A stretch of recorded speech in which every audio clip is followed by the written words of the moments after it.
मध्य प्रदेश के भी जो मेहमान हैं वो भी जुड़े रहेंगे। तो मध्य प्रदेश से हमारे साथ जो मेहमान जुड़ रहे हैं उनका भी आपसे परिचय करा लेते हैं। हमारे साथ इस पूरे प्रकरण में मध्य प्रदेश से बीजेपी का पक्ष रखने के लिए जुड़ रहे हैं सत्येंद्र जैन जी, बहुत स्वागत करेंगे आपका। और कांग्रेस का पक्ष रखने के लिए हमारे साथ हैं जितेंद्र मिश्रा जी, बहुत स्वागत है आपका। तो ये दो मेहमान मध्य प्रदेश से भी जुड़ेंगे और पहले प्रतिक्रियाएं हम कांग्रेस भाजपा की छत्तीसगढ़ से ले लेते हैं। हमारे साथ प्रीति उपाध्याय जी जुड़ी हुई हैं। प्रीति जी, काफी चैलेंजिंग और वो सीट जहां पर आप लोग सबसे ज्यादा वोटों से हारे हुए हैं, वहां कांग्रेस को क्या उम्मीद लगती है? लीड घटा लें, यही जीत मान के चल रही है क्या कांग्रेस?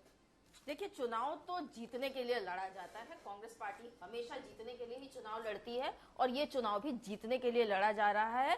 लेकिन मोहन जी, महत्वपूर्ण बात यह है कि आपने बोला चुनाव बीजेपी कांग्रेस चल रहा है। दरअसल चुनाव जो चल रहा है वो कांग्रेस बनाम पूरी की पूरी सरकारी तंत्र है।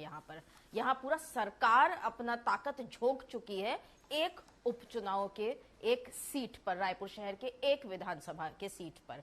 इसके बावजूद आपको यहाँ पर विश्वास दिलाती हूँ कि जीत, जब इसका रिजल्ट आएगा 23 को, तो चौंकाने वाले रिजल्ट आएंगे। भाई आकाश शर्मा की जीत होना तय है और उसके कारण है मोहन भाई। अगर आपने, सबसे पहले मोहन भाई आपको बधाई, फिर से एक बार आपको पुरस्कार मिला इस राज्य से और आप वेल डिजर्व्ड, हम लोग जो बात कर रहे थे अभी, वेल डिजर्व्ड अवार्ड है ये। तो आपके ऑडियंस के सामने हम आपको एक बार पुनः बधाई देना चाहते हैं।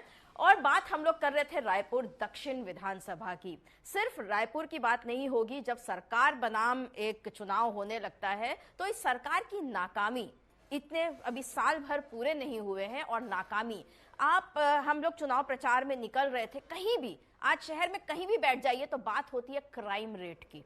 यहाँ पर क्राइम इस हद तक है कि दिवाली के समय में, दिवाली के छुट्टियों के समय में 7 मर्डर होते हैं और हर अखबार में बड़ा बड़ा वही खबर आता है। क्राइम की ये दशा है कि घर में आजकल लोग जो भी आते हैं वो यही बोलते हैं कि 6-7 बजे लौट जाए घर में, ऐसा लगता है, क्योंकि रात अब निकलने लायक नहीं रहा ये शहर।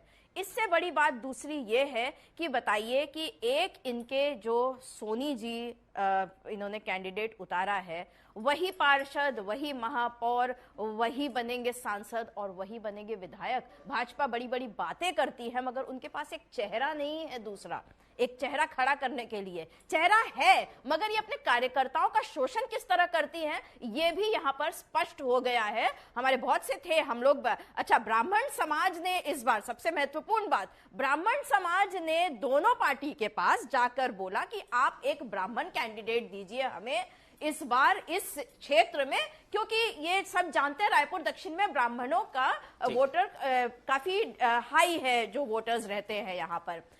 इस निवेदन को बीजेपी ने इस कदर ठुकराया, जबकि इनके पास थे अच्छे चेहरे। हम याद कर रहे थे अभी हम लोग बहन मीनल चौबे जी की, बिचारी छोटा सा मुंह लेकर रह गई, तो इनके कार्यकर्ता लास्ट में यही दरी बिछाने और कुर्सी लगाने का काम करते रह जाते हैं और धन बल से जो जीतते आए हैं, आज भी सिर्फ अपने मोहरे को खड़ा करके बृजमोहन जी, और सोच रहे हैं कि वो चुनाव जीत जाएंगे। सबसे महत्वपूर्ण, इससे भी बड़ी बात, बड़े बड़े इन्होंने जो पैम्फलेट बंटवाए हैं, ये काम गिना रहे हैं। कौन से?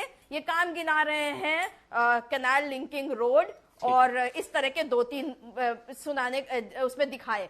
परंतु मोहन जी, ध्यान देने लायक बात है कि दक्षिण विधानसभा में, पूरे दावे के साथ कह रही हूं, पिछले 35 वर्षों में एक भी नया स्कूल, एक भी नया कॉलेज, एक लाइब्रेरी नहीं, स्विमिंग पूल बना, सब कुछ पश्चिम विधानसभा में। ऑडिटोरियम बना पश्चिम में। जिस कनाल लिंकिंग रोड की बात कर रहे हैं वो भी पश्चिम के ही विधायक, पीडब्ल्यूडी मिनिस्टर रहते, उन्होंने बनवाया था। ये श्रेय लेने की कोशिश कर रहे हैं दूसरों के काम की। अरे ये तो रात को जो बांटते हैं उसके दम पे चुनाव जीतते आए हैं, मगर इस बार जनता इन्हें मुंह तोड़ जवाब देने वाली है। ठीक है, तो ये रहा कांग्रेस का पक्ष।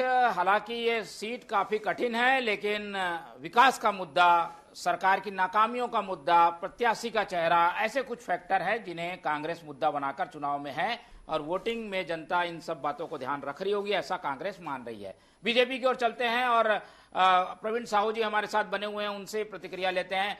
प्रवीण जी, ये तो सबसे आसान सीट मानी जाती है भाजपा के लिए, इसमें ज्यादा कुछ करने की जरूरत नहीं। ऊपर से बृजमोहन अग्रवाल खुद चुनाव संचालन कर रहे हैं, क्या परिणाम की उम्मीद करें? बीजेपी ने क्या सोच के रखा है, यहाँ से कितने से वो जीत रहे हैं, दावा क्या है? सबसे पहले भारत माता की जय कहूंगा, जय छत्तीसगढ़। आपके सम्मानित और लोकप्रिय चैनल के सभी दर्शक आदरणीय मुरारी जी, प्रीति जी और मोहन जी, आपको नमस्कार प्रणाम। और फिर से आपको जो है आपके पुरस्कार के विजय होने के लिए आपको बधाई, शुभकामनाएं। देखिए, भारतीय जनता पार्टी लगातार धरातल पर काम करने वाली पार्टी है। हम लगातार ये कहते हैं और मानते भी हैं कि चुनाव आते और जाते रहते हैं और चुनाव से हमको कोई फर्क नहीं पड़ता, क्योंकि हम धरातल पर जमीन पर काम करते हैं लोगों के लिए। क्योंकि हमारी पार्टी की विचारधारा है अंत्योदय, अंतिम पंक्ति के अंतिम व्यक्ति की हम विकास की हम बात करते हैं। तो उस कार्य के आधार पर, उस कार्य के विश्वास के आधार पर मैं कह रहा हूं कि हम लगातार अपने कार्यों को विकास कर रहे हैं, विकास को बढ़ा रहे हैं, इसलिए अच्छे मार्जिन से हम चुनाव को जीतेंगे। रही बात प्रत्याशी की, कांग्रेस पार्टी के पास देखिए कोई स्थानीय प्रत्याशी नहीं था, इनको एक पार्टी का जो प्रत्याशी नहीं मिल रहा था तो इंपोर्ट करना पड़ता है। और तो और परिवारवाद से घिरी हुई पार्टी, आप जानेंगे कि आकाश शर्मा जी उनके जो सम्मानित प्रत्याशी है, तथा कथित सम्मानित प्रत्याशी जो है, सुन लीजिए देखिए, यही बात है, सुन लीजिए, मैंने आपको डिस्टर्ब नहीं किया, यही बात है। देखिए, यही कांग्रेस पार्टी की मानसिकता है, कांग्रेस पार्टी की मानसिकता की सच सुनने का साहस नहीं है, सच सुनने का साहस नहीं है। जो के बल पे टिकट लाते हैं, एक बार टर्न ऑन जान दो रखेगी भाई। जो पार्टी एक गुंडे को टिकट देती है, एक गुंडे को टिकट देती है, मारने पीटने की धमकी देने वाला प्रत्याशी इनको मिलता है। भाई क्या एक साफ और जो स्वच्छ छवि वाला आपको प्रत्याशी नहीं मिला, एक गुंडे को आपने टिकट दिया है। और नहीं, युवा कांग्रेस का अध्यक्ष है, इसमें गुंडे वाली क्या? आप देख लीजिए, आप यूट्यूब पे वीडियोस देख लीजिए लगातार। तो निश्चित रूप से इनके पास कोई भी प्रत्याशी नहीं है, मजबूरन एक प्रत्याशी इनको ढूंढना पड़ता है। कौन बोल रहा है ये? यही इनकी बात है। और रही बात, सोनी जी के अलावा दूसरा सुनील सोनी के अलावा चेहरा नहीं दिख रहा। अंत्योदय की बात कर रहे हैं, अंत्योदय में शुरू से लेकर आखिरी तक पंक्ति में सिर्फ और सिर्फ सुनील सोनी जी नजर आ रहे हैं। विचित्र बात है। तो लास्ट के 2 दिन उनको चेहरा दिखाना पड़ता है, क्योंकि देखिए जनता तो फिर से मन बना चुकी है कि रायपुर दक्षिण में कमल खिलेगा। यहां पर तो कांग्रेस पार्टी में आपस में फूट है। एक तरफ आपके कह सकते हैं कि तथाकथित प्रदेश अध्यक्ष दीपक बैज जी का गुट है, तो और दूसरी तरफ पूरी पार्टी खड़ी हुई है। मैं तथाकथित इसलिए कह रहा हूं कि सम्मानित दीपक बैज जी जो है प्रदेश अध्यक्ष है, लेकिन उनको यह अधिकार नहीं है कि अपने संगठन की जिला अध्यक्षों की नियुक्ति कर सके। तो गुटबाजी से अभी तक जूझ रही है कांग्रेस पार्टी, और विकास की बात छोड़िए, अपने चलिए ये आ गई है बात अब दोनों पक्षों की, हम इस पर एक एक करके टिप्पणी लेंगे। लेकिन अब मध्य प्रदेश चलते हैं, सत्येंद्र जैन जी हमारे साथ जुड़े हुए हैं, उनकी प्रतिक्रिया ले लेते हैं। ये दोनों सीट काफी महत्वपूर्ण। सत्येंद्र जी, कांग्रेस के जो पैनलिस्ट थे मध्य प्रदेश से, वो शायद अभी जुड़ नहीं पाए, लेकिन आपकी प्रतिक्रिया जरूरी है। बताइए, क्या बीजेपी लेके चल रही है लक्ष्य दोनों सीट, और कितनी लीड? देखिए मोहन जी, निसंदेह हम तो 24 आवर्स 7 डेज 365 डेज साल भर जनता के कल्याण के लिए समर्पित रहती है हमारी सरकारें।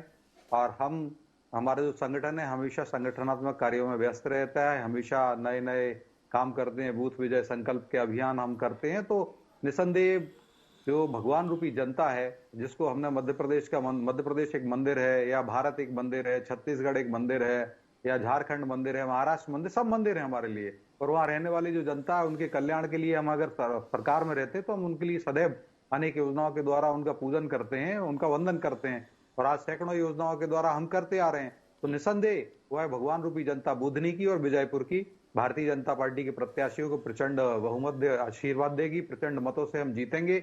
और जिस प्रकार से आपने देखा है कि मध्य प्रदेश तो एपिसेंटर है विजय श्री का, और जिसने कीर्तिमान रचा है 29-0।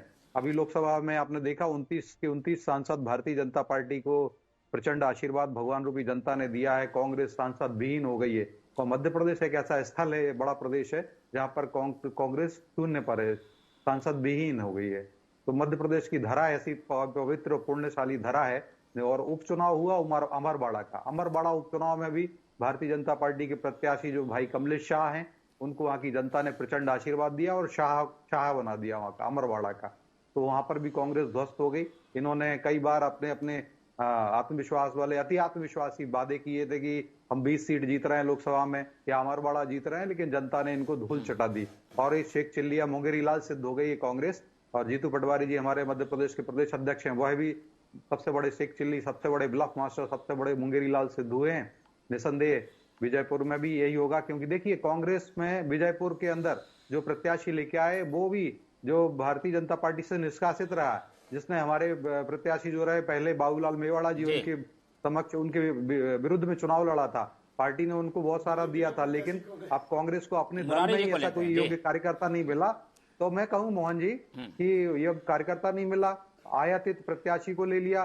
दूसरी बात, वहां पर एक बृजमोहन गर्ग भी कांग्रेस के नेता है जो 1972 से काम कर रहे हैं, और उन्होंने अप्रैल 2022 में मुख्यमंत्री हेल्पलाइन होती ना, सीएम हेल्पलाइन 181, वहां पर आवेदन लगाया था कि कांग्रेस से उनको विधानसभा का टिकट दिलाया जाए। तो आप सोचिए अगर उन्हीं को विजय गर्ग को कोई दे देते या ये टिकट कांग्रेस वाले जो 1972 से काम कर रहे हैं और सीएम हेल्पलाइन में वो विवश हुए अपना आवेदन लगाने के लिए कि भाई, तो वहां बताया भी गया सीएम हेल्पलाइन में कि भाई यह सीएम हेल्पलाइन से किसी पार्टी के द्वारा टिकट देने का काम नहीं किया जाता है, लेकिन उन्होंने पूरा अपना रोना रोया था, कांग्रेस की धज्जियां उड़ गई थी। मतलब चुल्लू भर पानी में डूब मरने वाली बात है कांग्रेस को कि कांग्रेस के इतने सैकड़ों हजारों अच्छे कार्यकर्ता विजयपुर में हैं, उनको नहीं दिया। बुधनी के अंदर देखिए 2009 का लोकसभा चुनाव में जिन्होंने अपना बी फॉर्म जमा नहीं किया, जिन्होंने अपना ए फॉर्म जमा नहीं किया और जिन्होंने स्वीकारा पार्टी के इंटरनल फोरम पे कि वो गलती से उनके पास ओरिजिनल फॉर्म रखा रहा, फोटोकॉपी जमा कर दी, अपनी गलती मानी और वैसे व्यक्ति को कांग्रेस से निष्कासित कर दिया गया था 6 साल के लिए प्राथमिक सदस्यता से। ऐसे राजकुमार पटेल को बार बार ऐसे हर अली को वहां पे टिकट दिया जा रहा है। मुझे लगता है कांग्रेस के जो निष्ठावान कार्यकर्ता हैं उनमें ये निसंदेह निराशा का भाव आता है, नैराश्य का भाव आता है, और कहीं ना कहीं वहां पर जिस प्रकार से हमारे प्रत्याशी माननीय शिवराज सिंह चौहान जी जब विधायक थे तो उनको 1,05,000 वोटों से वहां की जनता ने प्रचंड विजय श्री का आशीर्वाद दिया था। इस बार निसंदेह हमारे प्रत्याशी जो आदरणीय श्री रमाकांत जी को प्रचंड बहुमत मिलेगा। और जिस प्रकार से हमने जन कल्याण की गंगा बहाई है, वहां 11 से ज्यादा कॉलेज बनाए, वहां के किसान 3-3 फसलें लेते हैं, पहले एक फसल ही ले पाते थे, 2 फसल तो लेते ही लेते हैं, साथ साथ तीसरी फसल मूंग की लेते हैं एक साल में। ऐसे किसानों को हम 12,000 रुपए साल भर का देते हैं, बहनों के लिए हम 12,500 रुपए प्रति माह दे रहे हैं, अगले 5,000 रुपए तक देंगे। ये हमारे मुख्यमंत्री जी ने, डॉक्टर मोहन जी ने एश्योरेंस भी दिया हुआ है। हमने लाडली बहना बनाई है, हमने विद्यार्थियों को लैपटॉप दिए हैं, हमने विद्यार्थियों को MBBS इंजीनियरिंग की पढ़ाई करने के लिए निःशुल्क पूरी शिक्षण शुल्क सरकार भरती है। ऐसे सैकड़ों हजारों की संख्या में विद्यार्थी, लाखों की संख्या में, तो हमने 80 लाख से ज्यादा साइकिल वितरित किए हैं। ऐसे जन कल्याण के काम किए हैं, रोड हमने बनाए हैं, हमने मेडिकल कॉलेज खोल रहे हैं बुधनी में इंडस्ट्रियल एरिया में निवेश हो रहा है, रोजगार आ रहा है, ऐसे अनेक काम किए हैं। चलिए ये सारे बिल्कुल आपके दावे अपनी जगह हैं, लेकिन कांग्रेस क्या सोचती है प्रीति जी से समझ लेते हैं। प्रीति जी, क्योंकि सरकार अभी बीजेपी की है, एक माइंडसेट होता है वोटर का कि भाई काम हो रहे हैं और अगर 1-2 सीट बदल भी जाए तो कोई फर्क नहीं पड़ रहा है सरकार में उसकी सेहत पे। ऐसे में जनता काम को देखकर वोट कर देती है प्रत्याशी और बाकी चीजें गौण हो जाती है। इसका डिसएडवांटेज कांग्रेस को मिल रहा है, चुनौती ज्यादा है, ये मानती हैं? जी ये तो होता है कि, और फिर पूरा सरकारी तंत्र जो यहाँ पर भी हो रहा है, रायपुर दक्षिण में भी। हम यहाँ पे इंपॉर्टेंट पॉइंट जरूर ये सुन रहे थे, हंसी आ रही थी, आयातित शब्द इन्होंने प्रयोग किया कि आयातित प्रत्याशी। मध्य प्रदेश में ही अभी जब सरकार बनी थी तो आप कांग्रेस के ही आयातित सभी के भरोसे आपकी सरकार चली थी, वरना पिछली बार चुनाव हार गए थे। और सिर्फ मध्य प्रदेश क्यों, महाराष्ट्र की भी वही कहानी है, आधे से ज्यादा देश की वही कहानी है। हिमंत बिस्वा शर्मा जो आज इतने बड़े आपके मुख्यमंत्री हैं, भूल रहे हैं ये कि वो भी आयातित है कांग्रेस से ही। तो ये आयातित शब्द का प्रयोग करते वक्त थोड़ा तो आत्मग्लानि आपको होनी चाहिए भाजपा के प्रवक्ता को। लेकिन ये जो इतने बड़े बड़े विकास के दावे जितने भी कर ले, देखिए सत्य ये है, और ये सिर्फ दक्षिण नहीं मध्य प्रदेश में भी हो रहा है, आपने महिलाओं के खिलाफ वहां पर अपराध जो बढ़ते हुए ग्राफ है वहां, और उसके साथ साथ जो हमारे दलित भाइयों के साथ हो रहा है वो भी वहां की जनता देख रही है। आप विकास के तमाम दावे कर लीजिए, लेकिन जनता प्रताड़ित है और वो जवाब देगी जरूर। ठीक है, चलिए आऊंगा सर सत्यन जी, पहले मुरारी जी से भी समझ लेते हैं, हमारे राजनीतिक विश्लेषक हैं। तीनों सीट में क्या देखते हैं दावे, तीनों पक्ष के आपने सुन लिए, मध्य प्रदेश से भी, छत्तीसगढ़ से भी। मुरारी जी, एक विश्लेषण के तौर पर आप क्या इसे देखते हैं, ये सीटों में जो दावे हो रहे हैं, क्या वही गणित और समीकरण बैठ रहे हैं? देखिए मोहन जी, आपके प्रश्नों को उत्तर मैं जरूर दूंगा, थोड़ा सा समय दीजिएगा। यहाँ पे कुछ ऐसी बातें हुई जैसे कि इंपोर्टेड ये हो। देखिए, बृजमोहन जी खुद दक्षिण के मतदाता नहीं, सरोज पांडे जी दुर्ग से जाकर कोरबा में चुनाव लड़ी। देखिए, ये लोकतंत्र है। लोकतंत्र में विधानसभा में उस प्रदेश में किसी भी मतदाता का नाम होना चाहिए और फिर पार्टी तय करती है कि कौन कहां से चुनाव लड़ेगा। आप मोतीलाल साहू जी को वोट दिखाते दिखा रहे, मोतीलाल साहू जी दक्षिण में वोट डाल रहे हैं और विधायक कहां गए, ग्रामीण की। हमको इन सब चीजों से बचना चाहिए। कौन इंपोर्टेड है, कौन बाहर से आया, और फिर अगर जब जनता पे क्या इम्पैक्ट पड़ता है? बिल्कुल फर्क पड़ता है। देखिए, हम लोगों की भाषा बड़ी मर्यादित होनी चाहिए मोहन जी। अब आता हूं मैं अगले विषय पे। गुंडा, अगर आप किसी प्रत्याशी को बोल रहे हैं तो आपको प्रमाण भी देना चाहिए कि उसके खिलाफ कितनी चोरी का, कितना डकैती का, कितने बलात्कार के उसके ऊपर केस है। राजनीतिक केस होने अलग बात है मोहन जी। बृजमोहन जी के ऊपर भी राजनीतिक केस थे, हमारे सबके ऊपर राजनीतिक केस होते हैं। दो बातें मैं क्लियर करना चाहता हूं। आप जो प्रश्न किए रायपुर दक्षिण में, देखिए रायपुर, आपको बता दूं मोहन जी, आपके पास मैं हमेशा डिबेट में बैठता हूं। विधानसभा चुनाव चेहरों पे होता है, ठीक है, चेहरों पे वोटिंग पड़ती है। आकाश शर्मा को सिर्फ ये लाभ मिल रहा है कि वो नए हैं, नया चेहरा है। कांग्रेस ने नए चेहरों पे दांव खेला। कांग्रेस ऐसा पहली बार 30 साल की अपनी राजनीति में रायपुर में बहुत अच्छा चुनाव लड़ी। लेकिन आपका जो प्रश्न था मूल कि मजबूत कौन दिख रहा है, निश्चित रूप से तीनों सीटों पे भारतीय जनता पार्टी मजबूत दिखती है, इस बात से मैं सहमत हूं। लेकिन फिर आप बोले कि आयातित रामनिवास रावत जी, चंबल में आप इतने कमजोर थे, कांग्रेस के कद्दावर नेता रामनिवास रावत जी, उनको आपने लोकसभा में कांग्रेस छोड़वाकर भाजपा का कैंडिडेट दिया, तो फिर वो आयातित नहीं हो गए कांग्रेस से। मैं मोहन जी, भारतीय जनता पार्टी कैडरवास पार्टी है, इसको मैं स्वीकार करता हूं। भारतीय जनता पार्टी में अच्छे कार्यकर्ताओं की कमी नहीं है, मैं इसको भी स्वीकार करता हूं। लेकिन आपने किया क्या? आपने विजयपुर से कांग्रेस के नेता को चुनाव लड़वाया और हिंदुस्तान की ये देख लो आप, अच्छा जितने मिनिस्टर हैं, नेता हैं, आप देख लीजिए कहां कहां पर भारतीय जनता पार्टी कांग्रेस के नेताओं को लड़ा रही है। और हमारे सत्येंद्र भाई ने कहा, मैं उनकी बात से सहमत हूं सत्येंद्र भाई, कि राजकुमार पटेल ने फॉर्म नहीं भरा। लेकिन आपके पास वही रमाकांत भार्गव जी जो पहले सांसद थे, फिर उनको विधानसभा दिए। फिर आप ये बताइए कि आपके पास और भी तो कार्यकर्ता हैं, आप भी अच्छे कार्यकर्ता हैं, यहाँ पे साहू जी भी अच्छे कार्यकर्ता हैं। सुनील, रायपुर दक्षिण की बात करूं या विजयपुर की बात करूं, तो मैं इतना ही बोल सकता हूं कि दोनों में भारतीय जनता पार्टी कमजोर इसलिए मेरे को दिखती इसलिए है क्योंकि कांग्रेस ने विजयपुर में अब शानदार आदिवासी नेता को मैदान में उतारा जो भाजपा के था। क्योंकि आपने कांग्रेस के नेता को कैंडिडेट बनाया तो भारतीय जनता पार्टी ने कांग्रेस ने भाजपा के नेता को कैंडिडेट बनाया। कुल मिलाकर दिखता तो यही है, लेकिन मेरे को लगता है कि चुनाव चेहरों पे होता है मोहन जी। रायपुर दक्षिण के बारे में मैं कम बोला, लेकिन एक लाइन बोलता हूं बस कि सुनील सोनी जी का विरोध भाजपा के कार्यकर्ता कर रहे हैं, सुनील सोनी जी का विरोध पार्टी के लोग कर रहे हैं कि एक ही व्यक्ति को, जबकि भारतीय जनता पार्टी में यह माना जाता है कि वहां पर सब कार्यकर्ता को उनके टैलेंट के आधार पर सबको बराबर मौका दिया जाएगा। लेकिन एक व्यक्ति को पार्षद से लेकर सभापति से लेकर मेयर से लेकर आरडीए अध्यक्ष से लेकर सांसद से अक्कल क्या ठिकाना कि वो फिर बृजमोहन जी के लिए इस्तीफा दे दे। सुनील सोनी जी, देखिए भारतीय जनता पार्टी को अच्छे कार्यकर्ताओं को आगे बढ़ाना चाहिए, किसी अपने खास या मोहरे को आगे नहीं बढ़ाना चाहिए। मैं इतने कहूंगा, तीनों चुनाव चेहरों पे हो रहा है, लेकिन सबसे मजबूत मेरे को बुधनी में भाजपा दिखती है, उसमें कहीं कोई फैक्ट नहीं है। बाकी तो 23 तारीख को ही पता चलेगा। ठीक है। और एक जो बड़ा फैक्टर इस पूरी चर्चा में सामने आया वो कैंडिडेट बेस भी हो रहा है चुनाव, क्योंकि ऐसा कोई बड़ा उलटफेर जैसी स्थिति इन चुनाव के परिणामों से नहीं होगी। इसलिए कैंडिडेट कौन है, कितना जनता के करीब है और कार्यकर्ताओं की क्या पसंद है, ये बात भी चर्चा में आ रही है। सत्येंद्र जी, इस बात का कितना असर पड़ेगा आपके मध्य प्रदेश में? कैंडिडेट का चेहरा महत्वपूर्ण है या फिर हम सरकार को देख के ही वोट वहां होगा, ऐसा लगता है? मैंने आपको प्रारंभ में ही कहा कि हम जो है राजनीति हमारे लिए साध्य नहीं है, हमारा एक साधन है। हम इसको माध्यम मानते हैं जन कल्याण का, क्योंकि भगवान रूपी जनता, हम जनता को भगवान मानते हैं, मंदिर मानते हैं मध्य प्रदेश को या भारत को या छत्तीसगढ़ को या जहां पूरा भारत, संपूर्ण भारत, और उसी हिसाब से हम करते हैं काम।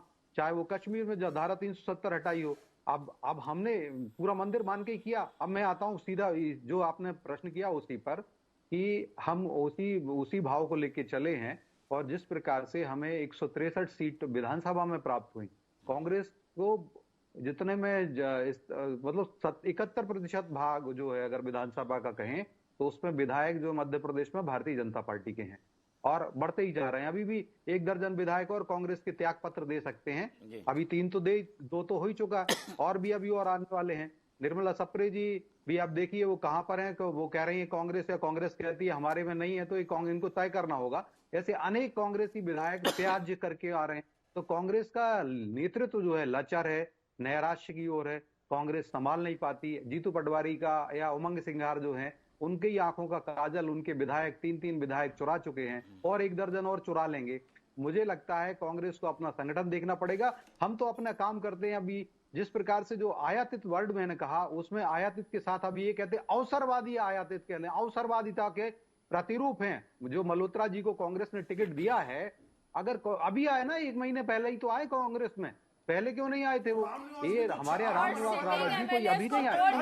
सुनिए अरे बहन जी, तमाम जगह ऑपरेशन लोटस के नाम से लोकतंत्र की हत्या करना अवसरवाद नहीं है। क्या बात कर रहे हैं बैठकर यहाँ पर? रखिए, क्या आप बोलते जा रही हैं? हमारा समय है। मैंने आपको बड़े धैर्य से सुना था। मैं चाहता हूँ आप टोक देता, लेकिन मैंने नहीं टोका। थोड़ा धैर्य रखना चाहिए, हमें प्रोटोकॉल पालन करना चाहिए। अब बहन जी की बात मैं आगे बढ़ाता हूं। बहन जी ने कहा महिला अपराध। मुझे लगता है कि बहन जी बिल्कुल सही कह रही हैं, लेकिन कांग्रेस के अंदर ऐसे लोग भरे पड़े हैं जहां पे कांग्रेस को महिलाओं का सम्मान करना चाहिए। जो सिमी रोजबेल कहती है कांग्रेस में कास्टिंग काउच की पद्धति है, या राधिका खेड़ा ने कांग्रेस क्यों छोड़ी, या प्रियंका चतुर्वेदी जो आजकल शिवसेना वहां उद्धव ठाकरे के यहाँ पहुंच गई हैं, क्यों कांग्रेस छोड़ी, या अंकिता दत्ता ने क्यों छोड़ी, मैं उसमें नहीं जा रहा हूं। अभी जीतू पटवारी जी हमारे प्रदेश अध्यक्ष हैं कांग्रेस के मध्य प्रदेश में, वो माताओं बहनों में चाशनी और रस ढूंढते हैं। मुझे लगता है, और मैं नहीं जाना चाहता, जिम्मेदार होना चाहिए। तो मुझे जो अपराधियों को बल देने वाले लोग हैं कांग्रेस के नेतागण हैं, और साथ में मैं कहूं कि अवसरवादी हैं। जो हमारे यहाँ रामनिवास रावत जी आए, वो विधानसभा के पहले आ गए, चुनाव के पहले 6 महीने से हमारे यहाँ काम कर रहे हैं वो, और ऐसा नहीं कि अभी आए और अभी टिकट दे दिया। तो ये अवसरवादिता है, उसकी विशुद्ध अवसरवादिता है। बोल रहे हैं यहाँ बैठ, ये स्थिति है। हाँ, लोकसभा चुनाव के पहले आए, अभी नहीं आए। विधानसभा चुनाव अभी हो रहा है, एक करके। ठीक है जी। तो मुरारी जी, मैं वही कह रहा हूँ कि विधानसभा में जैसे मुकेश मल्होत्रा हैं, अभी आए हैं, 15 दिन पहले कांग्रेस। सत्यन भाई, आपसे बड़ी विनम्रता से प्रश्न कर रहा हूँ, सुनिए ना, बड़ी विनम्रता से प्रश्न कर रहा हूँ। 1 मिनट सत्यन भाई, आप उत्तर दीजिएगा। मैं आपकी बातों से सहमत हूं। आप ये बताइए, कांग्रेस के इतने कद्दावर नेता रामनिवास रावत जी को आप जब इतने मजबूत थे, तो उनको आप 8 महीना पहले लोकसभा में लाए। क्यों लाए? क्योंकि वो मुरैना की सीट जीतना चाहते थे। नहीं, क्यों लाए? नहीं, अब आप जवाब सुनिए, मैं बताऊंगा क्यों आए वो हमारे यहाँ। तो आयातित है ना, वो भी तो आयातित है ना। अरे मैंने, देखिए सुन तो लीजिए मेरी बात, बताइए, बोले। मैंने अवसर, ठीक है, मैं ये कह रहा हूँ वो भारत पुत्र हैं, सभी भारत के पुत्र हैं, ठीक है। लेकिन बात ये हो रही कि आज चुनाव है और कल अगर आप आ रहे हो, और कल चुनाव है और आज आ रहे हो, वो तो 6-8 महीने पहले आ गए। मैं ये कह रहा हूँ। दूसरी बात, अगर क्यों आए वो, क्यों कांग्रेस छोड़ी है, कांग्रेस के लोग बताएं कि चुने हुए विधायक जीतू पटवारी का, उमंग सिंगार का काजल चुरा लेते हैं। मुकेश मेहरोत्रा जी भाजपा क्या छोड़ा, आप बता दीजिए। आप 10 सेकंड और दीजिए ना, मैं जवाब दे रहा हूँ ना आपका, पूरा सुन तो लीजिए। मुरारी जी बहुत अच्छा प्रश्न किया है। हमारे यहाँ पुराणों में कहा गया, अस्तोमा सदगमया, तमसोमा ज्योतिर्गमया, मृत्योर्मामृतम गमया। अब किसी राजनीतिक दल में किसी चुने हुए प्रतिनिधि को, विधायक को, जो 6 बार के विधायक हैं, उनको कांग्रेस में मृत्यु नजर आती है, राजनीतिक मृत्यु, है ना। कांग्रेस में राजनीतिक मरण नजर आता है, कांग्रेस में राजनीतिक अंधेरा नजर आता है, कांग्रेस में राजनीतिक असत्य नजर आता है। तो मुकेश मेहरोत्रा को अपनी राजनीतिक हत्या कांग्रेस में दिखी। ठीक है, चलिए एक ही सीट पर हम बिल्कुल नजर आ रहा है। आज वहाँ की जनता की सेवा कर रहे हैं। 1000 करोड़ रुपए से ज्यादा के पिछले 8 महीने में हम लोग वहाँ काम करा रहे हैं, और कहीं ना कहीं वहाँ की जनता के लिए काम हो रहे हैं। अनेक कार्य ऐसे काम कर रहे हैं हम लोग। चलिए ये बिल्कुल ठीक है, आएंगे आपके पास आएंगे।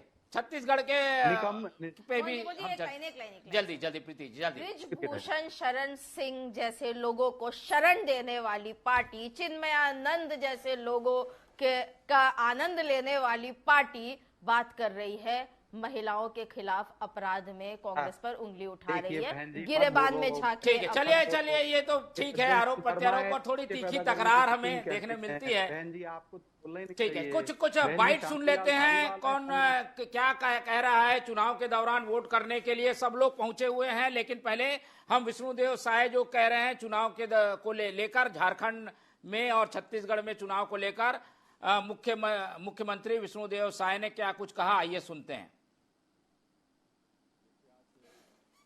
झारखंड प्रदेश में देखिए, आज झारखंड प्रदेश में पहले चरण का मतदान है और छत्तीसगढ़ में एक विधानसभा रायपुर दक्षिण में उपचुनाव का मतदान है। और मैं पूरे विश्वास के साथ कह सकता हूं कि झारखंड में भी भारतीय जनता पार्टी की सरकार बन रही है और रायपुर दक्षिण में भी भारतीय जनता पार्टी प्रचंड मतों से हमारे जो प्रत्याशी हैं श्री सुनील सोनी जी वो जीत रहे हैं। झारखंड और छत्तीसगढ़ में क्या स्थिति हो सकती है उसको लेकर दावे कर रहे हैं और उन्होंने विश्वास जताया है कि भाजपा को विजय श्री मिलेगी। अब मध्य प्रदेश के मुख्यमंत्री मोहन यादव क्या कह रहे हैं वो भी सुन लेते हैं, उन्होंने चुनाव को लेकर क्या कहा है। देश में होने वाले चुनाव में जहां जहां चुनाव हो रहे हैं सभी मतदाता भाइयों बहनों से अपील करना चाहूंगा कि वे अपने मताधिकार का जरूर उपयोग करें, क्योंकि मताधिकार ये लोकतंत्र की सबसे बड़ी ताकत है। आपके एक निर्वाचन के प्रक्रिया में भाग लेते ही हमारे अपनी मर्जी का, हमारी ताकत से, हमारे हिसाब से अपना जनप्रतिनिधि चुना जाता है और यही दुनिया के अंदर भारत के सबसे बड़े लोकतंत्र की सबसे बड़ी ताकत भी है। आइए सभी मतदान जरूर करें। दूसरा, हमारे अपने मध्य प्रदेश के अंदर विजयपुर और बुधनी दोनों जगह चुनाव चल रहे हैं, तो मैं सभी मतदाता भाइयों बहनों से कहना चाहूंगा कि हमारे अपने प्रदेश के अंदर विकास के सभी पैमानों पे हमारी सरकार जब से बनी है हमने काम करने का प्रयास किया है। हमारी पूर्ववर्ती सरकार ने भी मध्य प्रदेश को बहुत आगे ऊंचाइयों तक ले गए हैं। ऐसे में हम सब यशस्वी प्रधानमंत्री के नेतृत्व में मध्य प्रदेश को और आगे बढ़ाना चाहते हैं, पूरे देश का नंबर 1 का राज्य बनाना चाहते हैं, तो हमारा सबका दायित्व बनता है विकास के।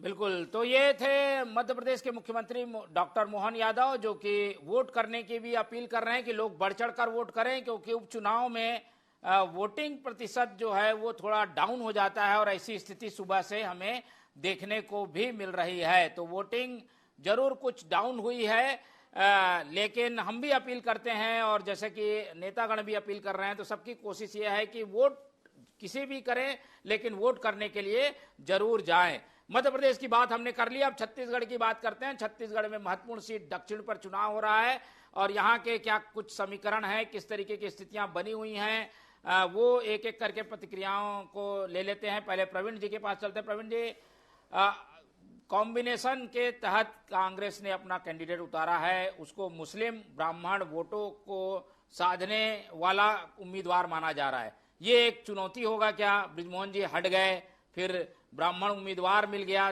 सामने, सुनील सोनी एक पुराना चेहरा होने के कारण नए को मौका मिल सकता है। ये सारी चीजें क्या चुनौती है भाजपा के लिए?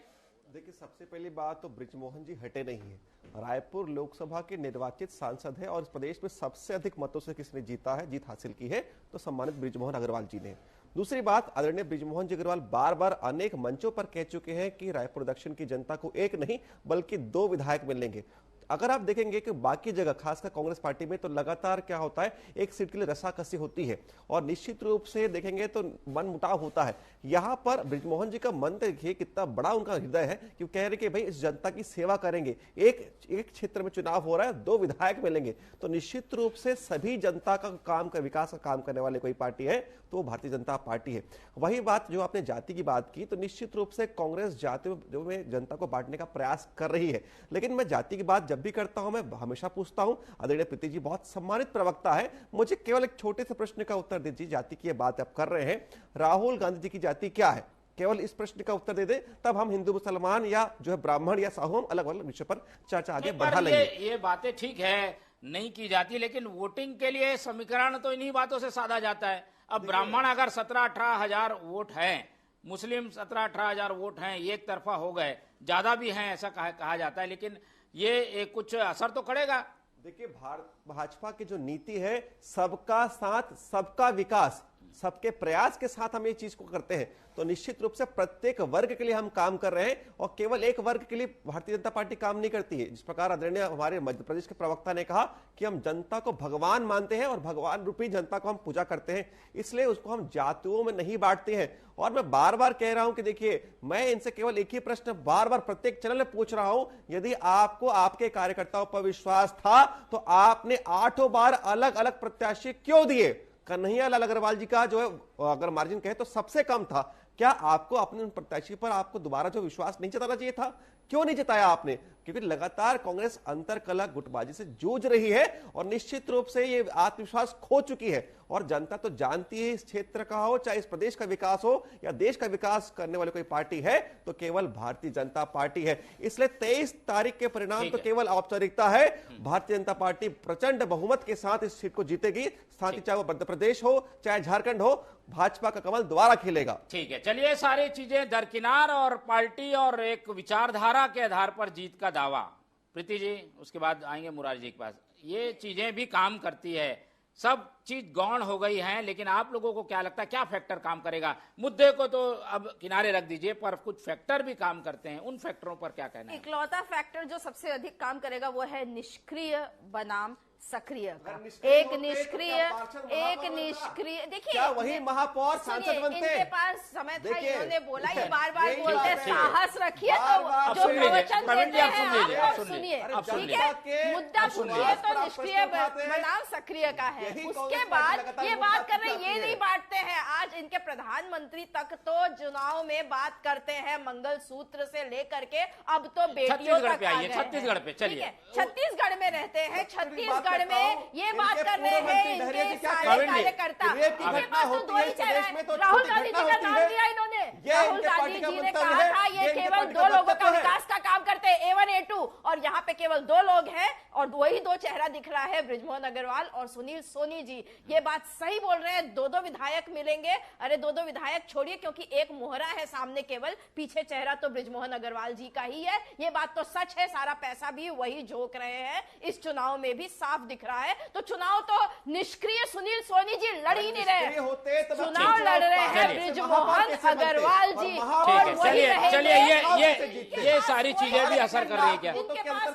आ गया, हमारे पास बताइए मुझे, प्रवीण जी आ गई बात, आ गई कि हम हर बार प्रत्याशी बदलने का मादा रखते हैं। आपके पास तो है ही नहीं प्रत्याशी, इसलिए एक ही चेहरा हर बार सामने करते हैं। ठीक है, मोहन जी लास्ट बात बोलूंगी, इन्होंने गुटबाजी का बार बार नाम लिया। अगर मोहन जी आपने देखा तो इस बार दक्षिण में बूथ स्तर पर उतरकर हमारे बड़े बड़े नेता, पूरे सारे पूर्व विधायक से लेकर पूर्व मंत्री तक ने बूथ लेवल पर उतरकर काम किया है। ये हवा बनाते हैं गुटबाजी का। कांग्रेस पार्टी ने इस चुनाव में खासकर दिखा दिया कि एकजुट होकर के चुनाव कैसे लड़ा जाता है। और न्यूट्रल राय ले लेते हैं, ठीक है, न्यूट्रल राय ले लेते हैं। मुरारी जी सारी बातें गौण, कौन कैसा चुनाव लड़ रहा है, इस पर आपकी क्या टिप्पणी है?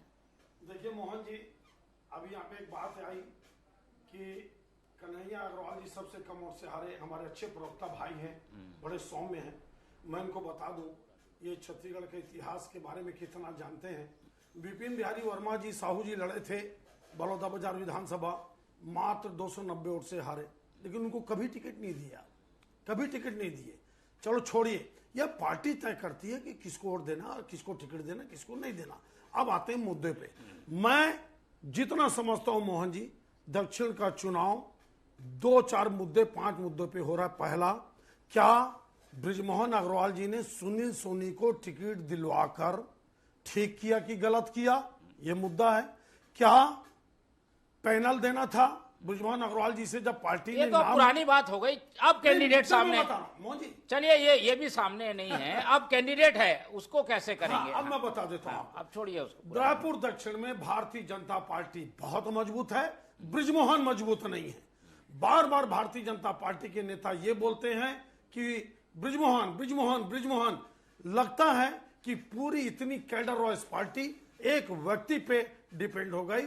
और ये मोदी जी के विचारधारा के भी खिलाफ है। मोदी जी ये बोलते हैं कि हम नए नए लोगों को मौका देंगे। मोहन जी ध्यान देना, हम 1 लाख नए युवाओं को मौका देंगे, और जो बार बार 2 बार 3 बार चुनाव जीतता है उसको मोदी जी हटा देते हैं, नए नए कैंडिडेट को आगे लाते हैं। तो एक प्रकार से सुनील सोनी जी को लगातार बार बार मौका देना, बृजमोहन जनता पार्टी कह सकते हैं मतलब। ये नहीं, खैर वो विषय अलग है, आप बोल सकती हैं, मैं नहीं बोल सकता, मैं अपने ढंग से व्याख्या कर रहा हूँ। मैं कंप्लीट करूँ, मैं प्लीज मैं कंप्लीट कर लूँ। चलिए इसके अलावा आगे हाँ वही मैं आगे बोल रहा हूँ। तो ये भारतीय जनता पार्टी के विचारधारा के खिलाफ है कि एक ही व्यक्ति को बार बार मौका देना। प्रवीण साहू जी की इस बात को समझना चाहिए, भारतीय जनता पार्टी की ये विचारधारा नहीं है। अब आते हैं आगे।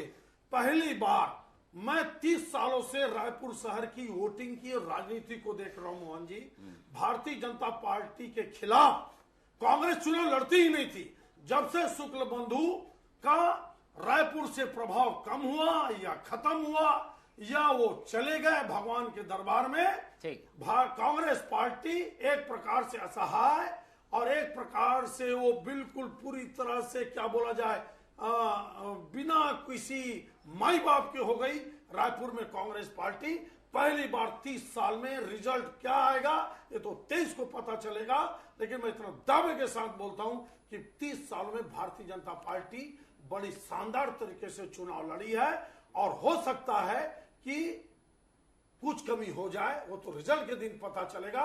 लेकिन आकाश शर्मा को उतारकर जो सुंदरनगर के निवासी हैं, पिछले कई सालों से सुंदरनगर में उनका खुद का घर है, छत्तीसगढ़ के वासी हैं, कोई छत्तीसगढ़ के बाहर के नहीं है, और विधानसभा चुनाव में छत्तीसगढ़ के किसी भी गांव शहर में उस मतदाता का जो चुनाव लड़ा उसका नाम होना चाहिए। ये चेहरों पे वोट पड़ेगा। मैं इतना जानता हूं कि पहली बार भारतीय जनता पार्टी बैकफुट पर है। अब उनके यही सब जो कारण है, लेकिन चूंकि ये गढ़ बना हुआ है भारतीय जनता पार्टी। और एक बात और बता दूं मोहन जी, आप तो दक्षिण के मतदाता हैं, आप प्रीति उपाध्याय जी भी दक्षिण के मतदाता हैं, वोट डालकर आए। ठीक है, हम भी कभी दक्षिण में रहा करते थे। चारों विधानसभा में अगर सबसे पिछड़ा इलाका है मोहन जी तो वो दक्षिण विधानसभा है, ये बात सच है। अब ये जनता ही तय करेगी कि कौन कैसा है, ये तो वक्त बताएगा। लेकिन मैं इतना जानता हूं, जैसे सत्येंद्र बस एक लाइन जैसे सत्येंद्र जैन ने कहा कि कांग्रेस का हाईकमान बहुत कमजोर है, कांग्रेस नेता बनाती नहीं है, अपने लोगों को सहज के नहीं रखती, अच्छे नेताओं को तिरस्कृत करती है, सही फैसला नहीं करती। इन सब कारणों का फायदा भारतीय जनता पार्टी उठाती है। अगर आकाश शर्मा जी चुनाव हारते हैं, और फिर एक लाइन और बोलता देता हूं कि ब्राह्मण कोई जातिवाद नहीं होता, ब्राह्मणों में इस बात का आक्रोश है कि ब्राह्मणों का नाम बीजेपी ने पैनल में क्यों नहीं डाला, और बिजवान अग्रवाल जी ने सिर्फ सिंगल नाम एक ही। ठीक है, चलिए ये तो पुरानी बातें हो गई। ठीक है, बिल्कुल, चलिए इस सब पर निगाह बनी रहेगी। फिलहाल अभी की जो अपडेट है, हम इस पूरी चर्चा को यहीं खत्म करते हैं। मध्य प्रदेश और छत्तीसगढ़ में क्या कुछ हो सकता है इस पर हमने बातचीत की।